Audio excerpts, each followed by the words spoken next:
Welcome, viewers, back to the Preaching Humanist with David Oliverio, that is I, where no God is required for a life of love, joy, peace, fulfillment, meaning, and purpose in life. And the good life is one guided by reason and motivated by love. All right, let's continue with this new series, which I've entitled Atheist Evangelism. Today, I've got a two-part episode for you. Part one, why do I believe we should get out there and evangelize? And we'll continue with part two. So why do we do it? Number one, I've got 4 reasons this episode and 4 coming up the next episode. Number one, why should we, as atheists, as freethinkers, those of us that have been enlightened into secular humanism and atheism and let go of supernatural mythologies, why should we talk to believers and let our light shine? Well, number one, because we care. Very simple concept. We, as humans, have it within us to care for one another as a social species. And I do believe that if we have concern and empathy and caring and compassion for our fellow man, we should try to help them. Not too long ago, as I do every Sunday morning, I go with my friends after we feed the homeless, and we go to churches. We go to sow seeds of doubt. We try to help people to think and evangelize and get people to use critical thinking. Well, I'm going to tell you a little story, something that is true. It happened. A few weeks ago, I was in a large megachurch Sunday school class, and as we do, we listen to the teacher. And this particular topic was, again, on the degrading of human nature and how sinful mankind and humans are and how we all need Jesus, right? The same old story. Well, sitting in that classroom, my dear fellow atheists, I hope you can get fired up after you hear what I'm about to tell you. So the associate pastor who was teaching the class of at least 75 people began to talk about human nature being bad, as we hear quite often. So he was talking about how none of us are innocent. We all have the sin nature. So I raised my hand, as I usually do, and I asked a question. And I said, may I ask a question? He says, sure. I said, well, what about back in 2004, that tsunami that hit Southeast Asia? That large tidal wave that killed and destroyed the lives of many, and that killed many innocent boys and girls and adults. Well, immediately he interrupted me and said, sir, innocent? No one is innocent. Now, if that doesn't fire you up and anger you to a certain point, I don't know what will. Of course, I was unable to discuss this with him until after the class, and as I usually do, I make a beeline to the speaker and we have friendly dialogue. He said, no one is innocent. We are all guilty. We're all guilty because of the sin nature and the fall from Adam and Eve in Genesis chapter 3. Let's talk about caring for humanity. If we do have caring, we should want to help others because they're fellow human beings. About 6 months ago or so, I was at an atheist meetup group, and I want to thank those atheists here in Austin that do such wonderful things and providing a community for we free thinkers to come together and to make friends in our little community. Well, there was a visiting couple from another city in Texas, and they were a young married couple. I love to have dialogue, not just with Christians, also with fellow atheists. I like to ask questions and hear their testimonies on how they came out of religion and into atheism and secular humanism. Well, this young couple and I began a nice conversation, and I asked them, I said, do you all ever have conversations and dialogue with Christians? Well, they looked at each other with a disgruntled look on their face. They looked at each other, turned back at me, and she said, no, why would I want to talk to them? They're stupid. Or she said a couple other words, name calling about Christians. And she looked at me and she said, "Why do you talk to them?" And I knew that they had just recently come out of church. And for many atheists, new atheists, when you let go of God belief, you let go and you take the bubble, the God glasses off, and you put on some other cultural glasses, which is called reality, it's quite hard for some time and very arduous for many of us when we have let go of religion. So I understand there's some anger there and so forth. A lot of us go through that. And I knew they were new to atheism. So I did tell them, I said, yes, I do talk to them. And she asked me, why do I talk to them? My answer was, because they're fellow human beings.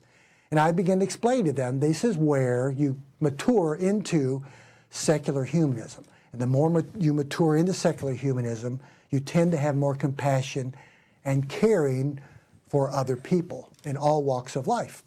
So this activism is motivated by compassion and caring for other people.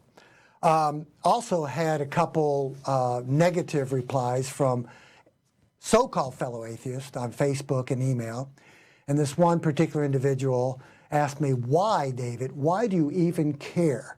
Why would you even want to change the mind of a Christian or someone that's so steeped in religion? Why? Well, again, those of us that are motivated to help others, we do have some compassion and caring. I believe most of us do for a fellow man. So he was very dumbfounded and confused why I would even try to change the mind of a Christian. We'll discuss that here momentarily.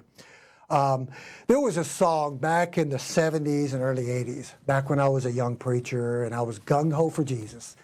It was written by a songwriter, a soul songwriter, a Christian songwriter, entitled "Tell Them." And the words of the song is, tell them, even if they don't believe you, just tell them. Even if they don't receive you, just tell them for me. Tell them for me that I love them. And of course, that was a motivating song as I preached and trained Christians to go out to evangelize sinners. We wanted to help other people to see what we thought was true. So when a Christian tries to convert sinners, they come knocking on your door, rather than getting angry at them and slamming the door in their face and calling them names, why not treat them with some respect as human beings? These are fellow humans that have been infected with a virus. They need help. They need someone to care for them and care about them and actually explain to them that their belief system's wrong and unnecessary to live a good, kind, loving life in this world. So, number one, why? Because we care. Number two, why do we, and why do I believe so strongly in atheist evangelism? Societal health. I did an episode on this a few months ago on societal health. It's a very simple concept, and I do try to keep my messages simple. When I talk to thousands of Christians, I do all the time, every year, day after day, I keep it simple. It's a simple concept, my fellow and dear atheist friends. The simple concept is this: the more secular a society becomes, the healthier that society will be. Using quantitative evidence, facts and data, because a rational person's foremost concern are with facts and with what is true. Quantitative evidence will show overwhelmingly that societies where there's less God belief, less supernatural belief systems such as Christianity, Islam, Hinduism, Judaism, and so forth, you will find a higher crime rate. You will find a more unhealthy society. Societies that are more secular, less religion, more reason and rationality, over faith in the supernatural, you will find healthier societies. So I did a teaching on this a few months ago, primarily for Christians, and I don't think many of them would watch it. So I'm talking to you atheists today to help you to see the importance of getting out there and talking to people. The Human Development Index report is a report used every year to determine the healthiest and happiest societies on planet Earth. The indicators are life expectancy at birth, adult literacy rate, per capita income, educational attainment, poverty rates, and the very important homicide rates, and crime, suicide, and gender equality. Again, very simple concept. The top 5 countries on that list of societal health, not one of them, are religious countries. These are very secularized countries with a very high percentage of organic atheism. There's a difference of organic atheism and coercive atheism. Think of Joseph Stalin. Think of communist Russia and China years ago. These were countries that were forced upon, the people were forced into atheism from those who had an evil ideology or a bad ideology. Organic atheism is different. These are countries like Norway, Sweden, Australia, Canada, the Netherlands, Denmark, France, Germany, Japan, and so forth. The healthy societies, happy societies that have come to the understanding using reason and not faith in the supernatural. These countries were not coerced into this, but they came into their critical thinking through education and awareness. That's what we should be pushing, is critical thinking. Again, a very simple concept. We want to help people to see that the more secular a society is, the more healthy these societies are. The more religious, the less healthy. When I was an evangelist and a Christian preacher, and I even started 2 churches of my own up in Waco back in the 80s and early 80s and mid 80s, my belief system told me that the more Jesus in a community and in a society, the more religion, the more Bible, and the more churches and Christianity, the less crime we would have. I believed, and preachers still believe, that if they can convert more people to Jesus, that crime rates will decline, that murder rates will decline. Well, my dear Christian friends, if you're watching, this is not fact. The fact is, religious societies are more violent and higher in crime. You can look right here in the United States of America. In the southern United States, which I live in, right here in Austin, Texas, the southern United States, the more religious states, are those with a higher crime rate of homicide, child molestation, higher percentage of drug use, and other crimes.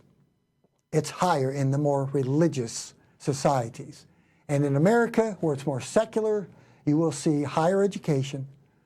You will find a higher percentage of happiness and societal health.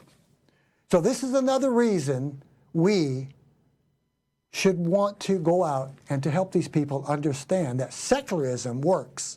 In fact, it gives all of us freedoms and rights. It's interesting to know that all top 25 on the Human Development Index report had the highest percentage of organic atheism. These were not countries or societies that are religious, contrary to what Christian preachers say, but the evidence shows secularism works. All right, let's continue. Let's go on with my list here. Let's talk about number 3. Why evangelize and talk to believers? Well, I would say to clear up false accusations and misconceptions about we atheists from church leaders. Now, sheep, Christian sheep, the shepherds give these people, the sheep in churches, a steady diet of lies.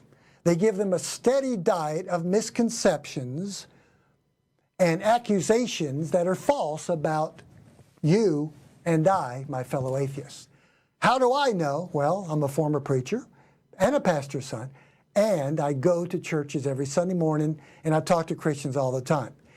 I would say at least 50% of Christians, and that would be true for those on the right, further right of evangelical Christianity, and even some moderate Christians, literally believe that atheists are the scourge of the earth.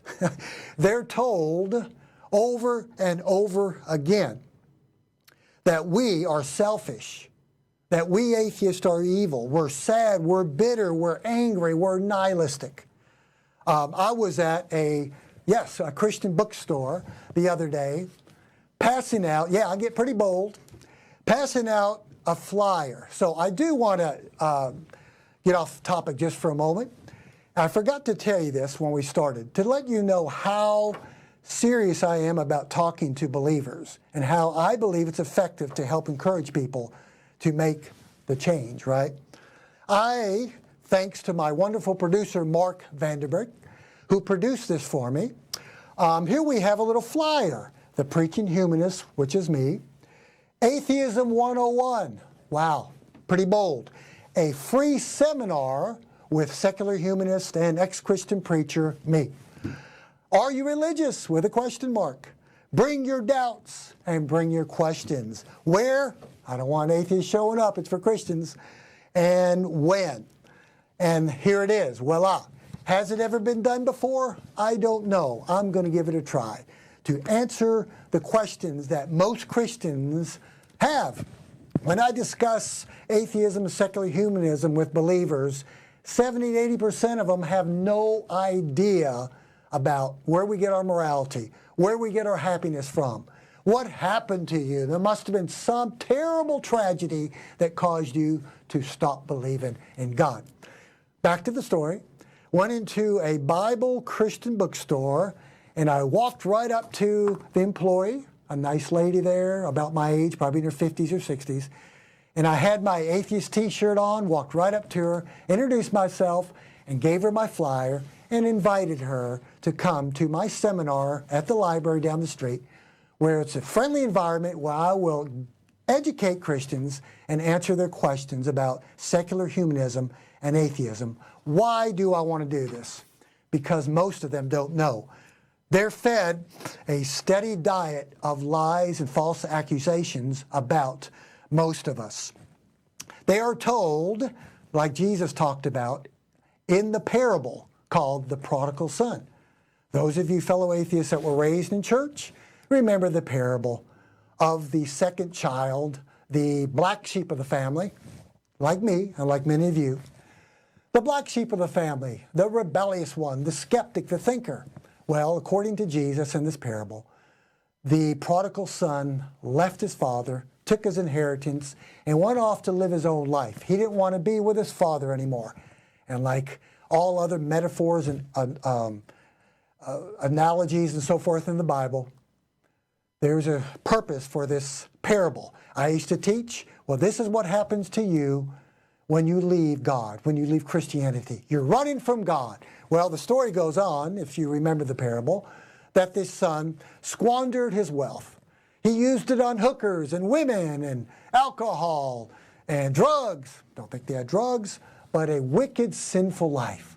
He ended up broke. He ended up sad and miserable, like Christians and sheep in these churches are told by their leaders that we are. They are told that we are miserable. We're sad. There's nothing out there except for Jesus.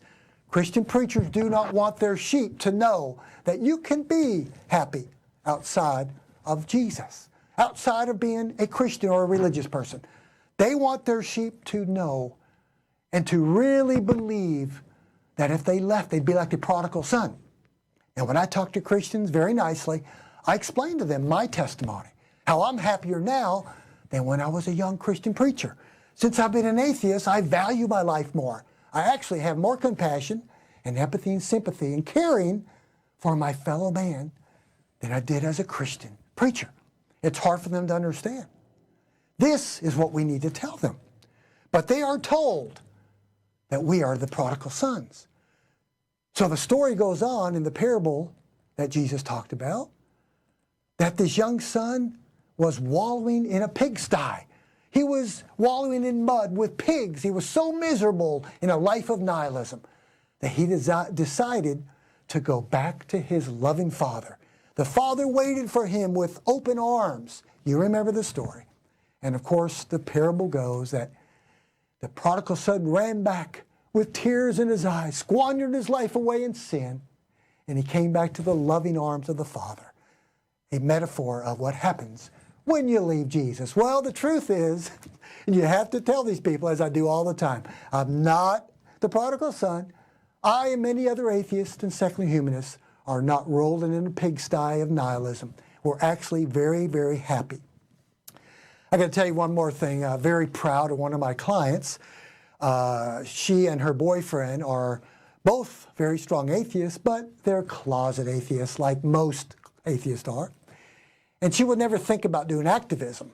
So she came to me at our session a few weeks ago and she said, David, you'd be very proud of me. She said she and her boyfriend were out on the town, downtown Austin, going out to eat at a very fine dining restaurant. And there were a couple of street preachers on the corner, young men, and they walked right by, and one of the street preachers jumped in front of her and said, do you know Jesus? Things I used to do. I'd like to tell you about Jesus. And she, my client, thought, wonder what David would say, because I'm always talking to her about this. So she turned right into the young man's face and said, thank you, but no thanks. I am a very happy atheist, and your religion is very unappealing to me. I'm happy, thank you, and walked off. And she felt very good about that. So she told me about it, and yeah, that made me happy. And we'll get into the how-to episodes coming up shortly, giving you, my fellow atheists, tidbits of how to talk to believers. So, number 3 was to clear up these false accusations and misconceptions about us. Number 4, why should we be talking to Christians? Why should we perform atheist evangelism? Well, for equality and acceptance. Believe it or not, my dear atheist friends, many, many Christians, especially those on the far right, do not see you as equals. They do not see you as the same. They see you as people that are what I would say second-class citizens in many ways. Now, if we remain in the closet, and if we keep our mouths closed, they will never know that there's an alternative. Because they're fed that steady diet from Fox News, Fair and Balanced, and they're preachers, they're deacons and Sunday school teachers at church. We must fight for our rights. We do stand up for civil rights. And I like to think about the civil rights movement back in the 50s and 60s. Where would the civil rights movement have been today if it were not for people like Malcolm X, who was on the edge? He changed somewhat for the good later on as he matured before he was murdered. And also the kind, loving Martin Luther King and all the others that assisted him. Where would the civil rights movement be today if it were not for those on the edge? Those that were paving the way for other African Americans who did not try to take over. Some may have, but most wanted equality. Martin Luther King stood up for equal rights.